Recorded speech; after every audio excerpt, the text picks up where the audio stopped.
Le ministre de l'Intérieur, Pascal Barandaguié, a salué l'attitude de certaines organisations de la société civile qui ont montré et continuent à montrer leur esprit patriotique, contrairement à d'autres qui ont pris part aux mouvements insurrectionnels de 2015.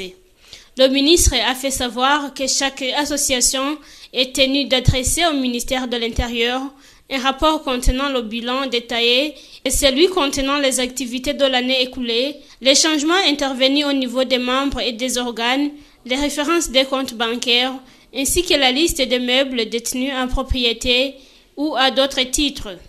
Parmi les interventions avancées par les participants, ils ont soulevé la question en rapport avec certaines organisations de la société civile qui ont été partiellement suspendues, mais qui continuent à fonctionner en collaboration avec certaines organisations étrangères et que des rapports qui en découlent sont faux car ils n'ont rien à voir avec la réalité de ce qui se passe dans le pays. Cela met en doute leur rôle et leurs activités, ont signalé certains. Ceux qui ont pris la parole ont demandé au ministre de l'Intérieur de supprimer définitivement ces genres d'organisations.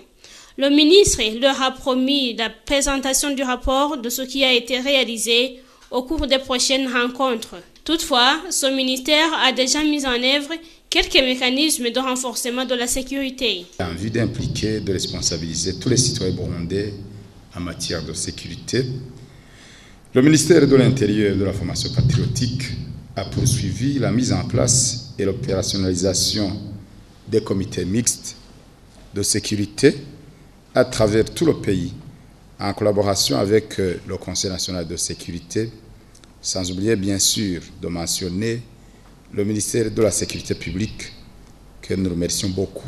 Le ministre a poursuivi en disant que lorsque la nouvelle loi régissant le code de conduite des organisations de la société civile, dont le projet a été transmis au secrétariat général du gouvernement pour programmation du Conseil des ministres, sera mise en place, toutes les organisations la respecteront.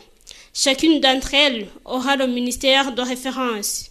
Par exemple, les associations œuvrant pour le droit de l'homme travailleront en collaboration avec le ministère de la Justice. Pascal Barandaguié a enfin invité chacun de soulever son problème auprès du ministère chaque fois que le besoin se fera sentir. En guise de conclusion, le ministre a informé aux participants qu'un programme d'éducation et de formation patriotique est en train d'être réalisé dans toutes les provinces du pays à travers la Direction générale de la formation patriotique.